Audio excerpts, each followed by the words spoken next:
All right. So Jay, once you're in, let me know you're in. We'll roll through this pretty quick.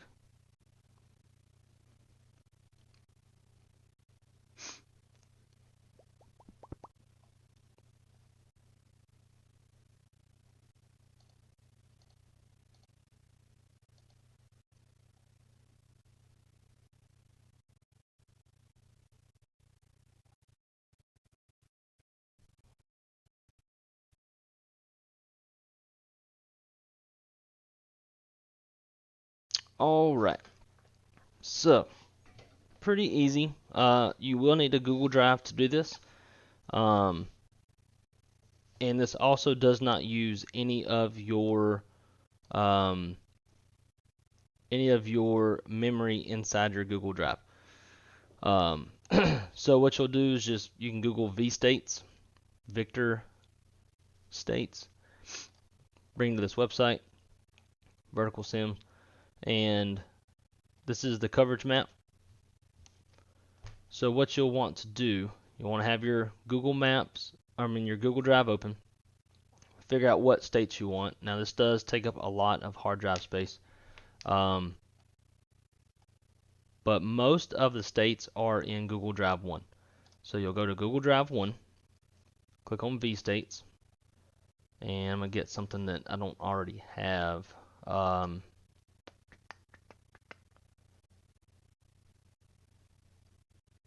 Probably do Oregon, I guess. Actually, let's do South Carolina because I think that one's pretty small.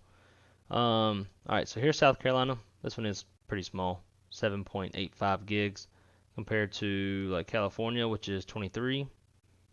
Colorado is 43.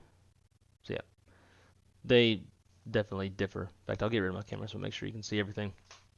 Okay, so and also to make sure you can. Why is that? There we go. Should be off. You can hear me too, correct? Because I've got YouTube telling me my audio bit rate is too low. So anyways, there's one other thing. Is it overlays?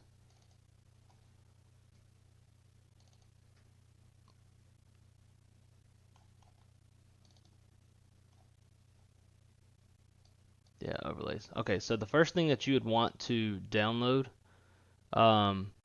is going to be this overlays file. I'm going to do this the same way that I would do the rest of the orthos.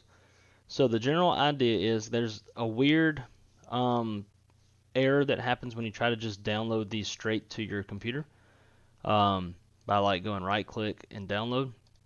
It won't work. So what you want to do is you come to your Google Drive. I like to have mine open side by side. Open new folder. I'm going to rename this one overlays. Cool. There's the folder there.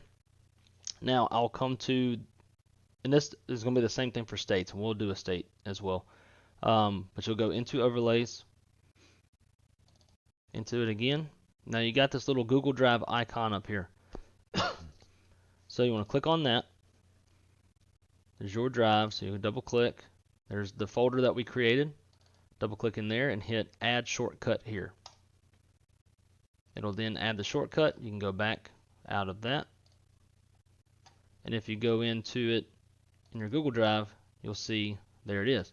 Now, you still can't do the download straight from here. So what you do is you just hit right click on the folder you created and hit download. And it'll start zipping the file. This one will probably go kind of fast because I don't think it's anything big like ortho is. So now let's do it with a state. So we're going to do South Carolina. So I'm going to create a new folder in my Google Drive. I'm just going to do SC for South Carolina. Create. There it is. Now we're going to find South Carolina in this list.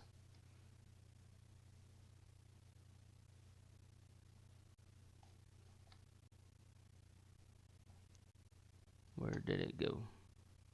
North Carolina. There it is. Okay. So, found my state. I'm going to double click. Come up to the Add Shortcut to Drive button. Click that. Drive. The SC folder that we created. Hit Add Shortcut here. Go back out of it. Now we'll go back over to our Google Drive. And just remember that this Google Drive on the right, this is connected to the vertical Sims or whatever his website is. So this is not ours, the one on the right. The one on the left is ours. So now we can confirm that the vstates file thingamajig is in the folder. I usually have to go in there just to look, make sure it did go in. And then from here, we will just right click on the folder, hit download. And it's going to start zipping. Now the next part, when it's done zipping, it's going to ask you where you want to save it. So for me, I have mine going to that new 6 terabyte drive. So I just created a little folder next to my X-Plane folder, called it states, and then I save them to that folder. Once it comes out, and I'm going to open up another one. Let's go File Explorer. So I like to get my X-Plane folder and the states folder that the states downloaded into side by side. I'll go to Custom Scenery,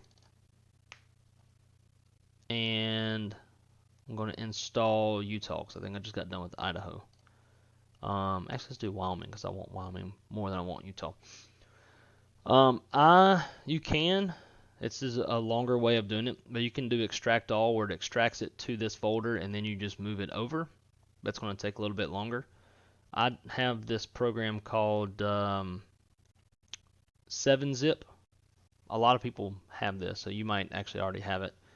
But I'm going to extract it with 7-zip. So I'm going to open it there, and I'm just going to drag it over to my custom scenery folder. And then it's going to start running in the background. So this is extracting it, and then once it's done extracting it, it'll automatically copy it to the folder. Once it's done copying over, there's a couple more steps. It's not hard, but it's going to seem a little weird just because you're not used to X-Plane stuff yet. But you have this little folder or this little file at the bottom called Scenery Packs. Everything has to be layered correctly. Basically, you want like your airports on top, then custom mesh for those airports to be below the airport, and then like ortho to be below all that. You would think about how you would want it layered. And that's what you would do. So obviously, like, you would start with the lowest stuff first, which would be your ortho, then work your way up to the mesh, then airport, etc., etc. Anyways, so once you've copied it over, you want to run X-Plane once so that it'll build the new ortho into this little file. And once you do, it's going to be at the very top. And as we can see here, this one's on top and it's not supposed to be. But it's from the last time it initialized. It put the Texas Part 2 on top. I want it down here on the bottom because ortho belongs on the bottom. So all you would do is just copy and then paste it in. I think I did already paste it down on the bottom. No, I didn't. I did it earlier, but I guess I didn't save it. So File, Save, and we'll get rid of this one on top. Save. After that, you're done. It's easy. It just takes a little bit of time. I can see how long it's taken for this thing to extract, and then it'll have to copy over, which will take just about the same amount of time. Run X-Plane once, like just open up X-Plane, let it go to the main menu, close it, come back to your custom scenery folder, open the scenery packs file, and then your new ortho will be on top. You'll copy it, bring it down to the bottom, and you want to post it under under the overlays. The overlays goes first. So as you can see, which overlays is one of the things that we have zipping right now. Where it was. Yeah, so all right. So the overlays is done with the zip. So I'm gonna go to states, the little folder I created, and just hit save. And then also South Carolina is done as well. So I'm gonna do the same thing with it.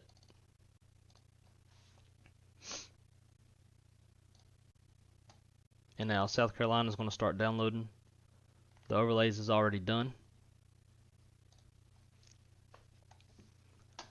But yeah, so you would do the same thing with the overlays as you would the states. You would just go to where it downloaded, drag it over to custom scenery, drop it in there, and then start X-Plane once, get out of X-Plane, and then make sure you got the overlays like at the bottom, but it needs to be above the states. And all the states go below overlays. That way everything stacks up the way it's supposed to. I'm going to leave this video up so that you'll be able to click the link in the Discord to go back and watch it anytime that you need to. And I'll try to send you like a little list, like a little text of like, one, do this. I do it step by step because I feel like I was probably a little discombobulated in my explanation.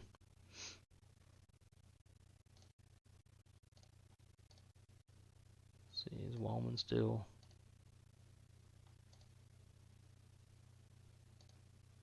Yeah, it's still copying. But anyways, that's pretty much all there is to it. So again, like we'll just do the ortho or the overlays real quick. So I'm gonna extract because this one's really small. Actually, I don't want to extract while the other one is extracting. That might mess it up. Disregard. That's pretty much it. It's pretty quick. With airports, it's the same thing as what we're talking about on the stream. Just drag your airport over to custom scenery, drop it in. With aircraft, same thing. You'll take your aircraft folder, drop it in. I've got a few different variants of the TOLUS, like the 319. This is the standard one. Then I've got one with the CFM engine mod, an IAE engine mod, a Pratt & Whitney Neo engine mod. Same with the TOLUS 321s, which is why you see all these repeats. But yeah, you just drag and drop that in there. Now, the only other good thing to know for like your nav data is you'll want to have this Navigraph nav data manager or whatever it's called. Jeopardy music playing for me. Yeah, it's a lengthy little process. So to update your nav data, I gotta remember how I had to watch a video to learn this. If you do auto, like if you go to add-on mappings and do a scan, it'll automatically find your X-Plane folder. So you'll obviously want to do that one. But then this GNS 430, it does all the nav data for pretty much all other third-party add-on airplanes. It's got like all the flight factors in here. It's got the X-Craft's Embraer 175, which I think is what you just got. TOLUS, all that stuff. So let's see where it's.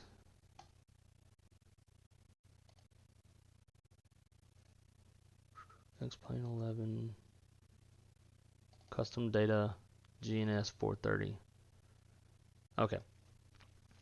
So to update your airplane and all that stuff, you'll want to go to X-Plane, custom data. Well, we'll start from scratch. You'll go to add-on mappings, hit add, and that'll open up a blank one of these.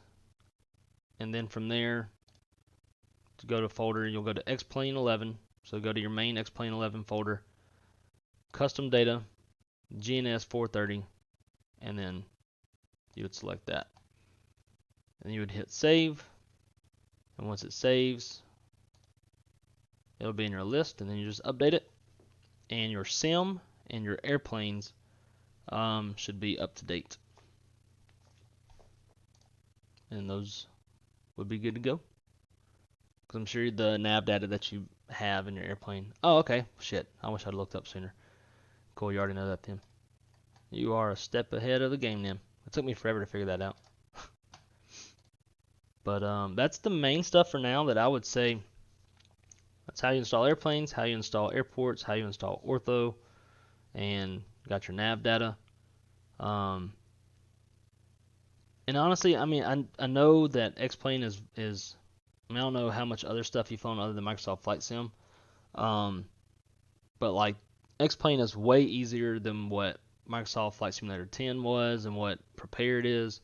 Everything, like your entire installation of X-Plane is in this one folder. If you want to delete X-Plane altogether, like you want to uninstall it, all you got to do is click delete. Whole thing's gone. Whereas Prepared and Microsoft Flight Simulator, it's got files hidden all over the damn computer.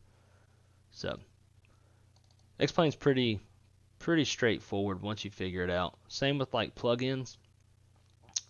Yeah, about an hour. That was right before I couldn't start my 737. And we can go through we can do a little 737 startup too. Go ahead and load this up real quick. Get out of here. So for like plugins, which would be like Better Pushback, you may have already figured that out. But like Better Pushback and like Train on your ND and a bunch of different plugins. Very simple. You just go to Resources, Plugins, drag and drop it in. Very, very easy.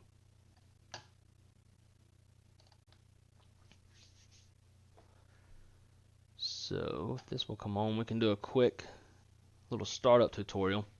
All jet airplanes they operate the same. They have an APU, and that APU obviously provides electrical power and pneumatic power to the airplane. But the Airbus is a lot more automated in the start process than the at least the Boeing 737. There's a lot of extra switches you have to hit in the Boeing, whereas the Airbus does it for you. But we'll get to that if this ever comes on.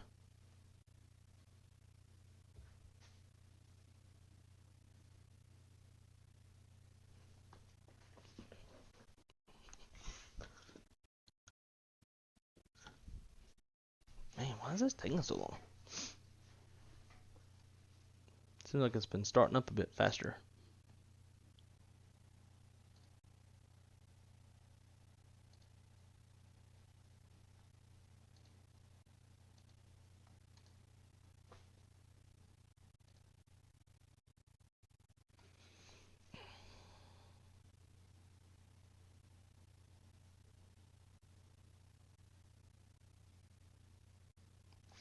Oh, I wonder if it's because all that stuff's copying over.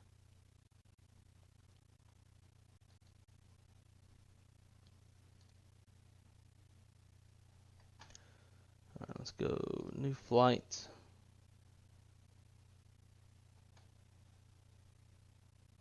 We'll do the Zebo.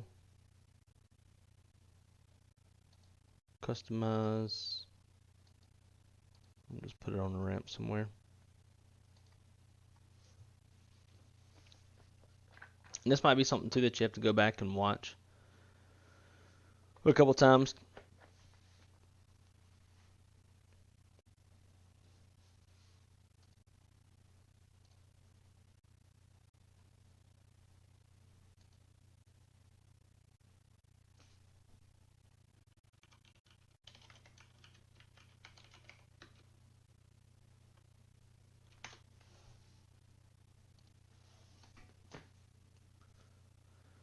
Yeah, Better Pushback is like the number one have to have plug-in in X-Plane.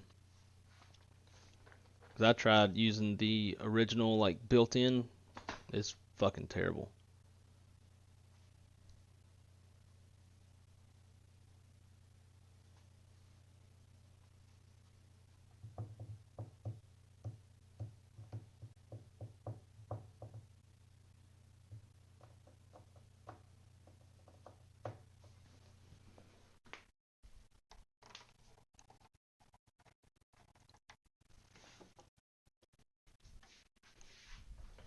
Be on the lookout for the girlfriend. Weather's gonna get nasty as shit down here.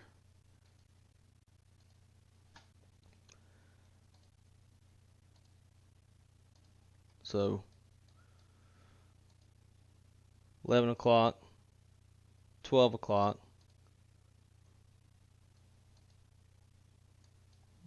Start getting a bunch of stuff popping up. We're up here in the northwest part of Orlando. And then it's just like nasty. Nasty as hell. The stationary front's gonna make that stuff just linger for a while. It's supposed to be pretty nasty all the way through like midnight. Yeah, it's 11 o'clock right there. So we're trying to beat this stuff.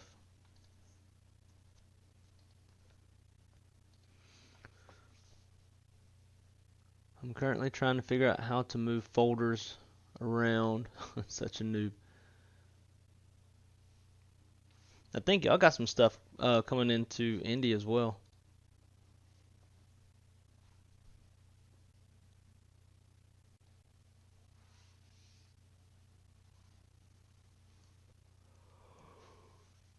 This is annoying. I feel like it never takes this long. But then again, I'm probably preoccupied opening up a bunch of other stuff and getting the stream ready. And never notice. It's one downside to not running the sim on the SSD.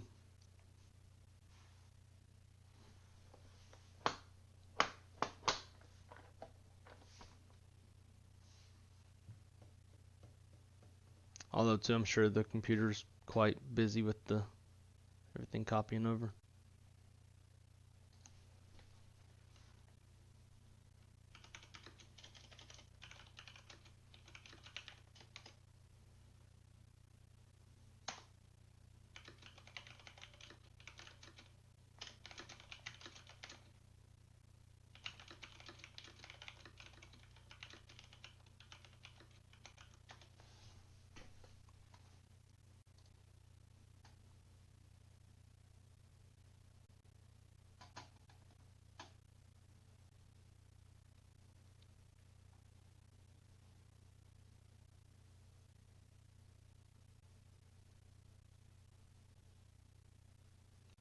Okay.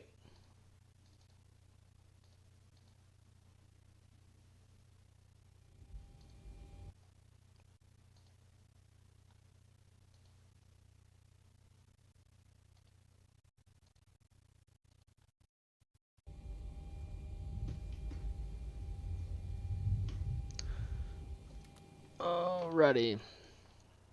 So, with a Boeing airplane, first we'll get the battery on, because obviously you need that first. And then the ground power can come on, just like in an Airbus. Arm the emergency lights. The first thing you have to do for the engine start is you need to turn on this fuel pump. That's the fuel pump that feeds the APU. So you'll turn that on. And then we can start the APU. So you go to on, start. You'll start getting a little APU EGT, which is engine gas temperature, or exhaust gas temperature. So you'll see that come up, and then it'll come back down.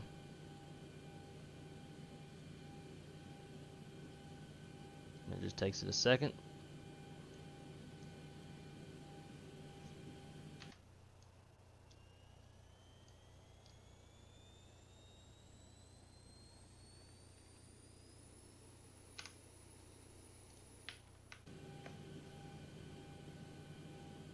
And then it'll start coming down, and then you'll see the APU generator is online, and that'll switch the power over from the ground power to APU power. Alright, so there it is, so we'll turn that on.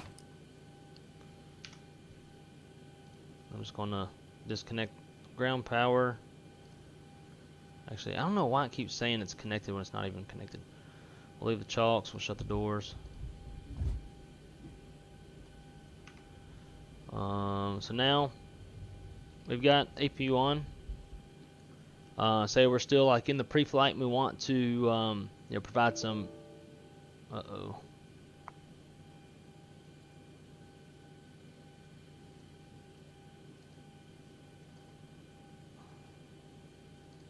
whatever, I'll move it over later.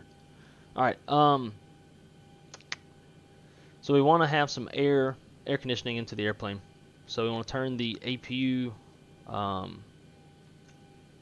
you want the isolation valve into on, which is the center one. You want the APU bleed on, and that's going to, as you can see, the duct pressure is increasing. So it's going to bring basically air conditioning from the APU. It's going to run it through the packs into the airplane. And then you can just bring this into auto, and now we've got air. So isolation valve to on, APU bleed on, auto, auto, on. And so then now we've got air for the rest of the you know, pre-flight. So now let's say we're ready to go. We'll just kind of get, well, it's not doing that because that's not set, but we'll get the fuel pumps. So you got your fuel pumps here. You'd always have your window heat on and your probe heat on. Probe heat typically comes on when you're getting ready to push, I think. I don't know. Then obviously hydraulics come on right before you push. And so now we are like in a push type configuration. Let's say that we're pushing out and we want to start the engines. Well, to start engines, you have to you've got to kill the APU air, that's like air conditioning, because you need to basically funnel all of that air, make it super high pressured to the engine that you're wanting to start so that it can combust. So to do that, we basically just reverse the process we did earlier. We're going to leave the isolation valve on and the APU bleed on, but we want to turn off the packs. So now you can hear the sound of the air just died down because the air just cut off. So now the APU is providing a shit ton of high pressure hot air. So now all we need to do is start an engine. So we've got your ignition here. You can either do a left, right, or both. It doesn't really matter. A lot of times most airlines just go based off of who's flying. So if the captain's flying, it'll be on the left ignition. If the FO's flying, it'll be on the right ignition. Doesn't really matter. Also, doesn't matter what engine you start first either. Each airline has their own SOP on that. But just to be, I'm going to mix it up for myself. I do engine 1 first based off of Spirit's SOPs in the Airbus. So in Boeing's I do number 2 first. So to do that, to get engine number 2 started, you need to look at, yeah. We're going to rotate this engine master start switch to ground. So it goes to ground. We have rotation on the N2, which is one of the fans inside the engine. Start to get rotation on the N1. Start looking for oil pressure to increase, as it is. Once you get to about 22 to 25% on the N2, you want to introduce fuel. So we're going to grab this little lever, and that's going to introduce fuel to the engine. So now you've got all this hot air, you got this fuel dumping in, and then you got the ignition sparking, and you get that combustion. The main way, in fact, if you go to dispatch school, they'll teach you this. The way a jet engine works is to suck, squeeze, bang, blow. But I'll let them teach you the rest of that. So then for engine 2, same thing. We're just going to bring engine 1 master switch to ground. Rotation on the N2. Looking for rotation on the N1. It's increasing. And we'll come down, look for oil pressure to increase. It is 22%. We can introduce fuel. Exhaust gas temperature is increasing, obviously, because now everything's basically on fire and blowing up inside the engine.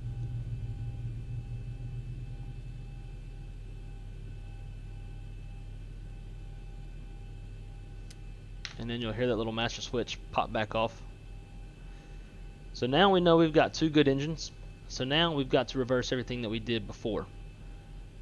So now we have engine generator power available. So we'll turn on 1 and 2.